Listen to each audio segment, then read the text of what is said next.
bibilim. Ako bibilim. Ako na. Ako naman. Ako na.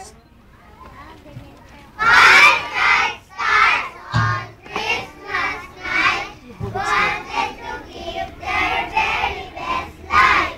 The first one said, I shine to the sheep and the shepherds who are what to keep. the second one said, I shall and see if folks remember the prophecy. the third one said, I shall to show the wise men just which way and way to go. the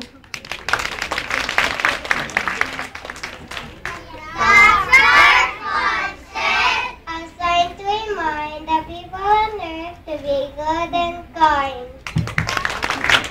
Ako, Ice, ang gulo mo.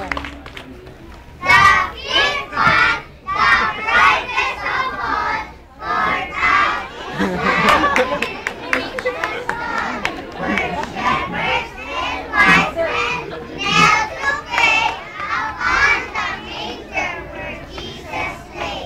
The star of the east told all the earth the wonderful news of our Savior's birth.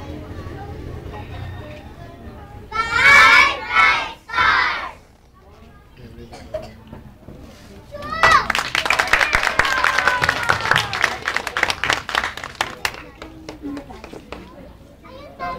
Yan yung Chinese star, diba?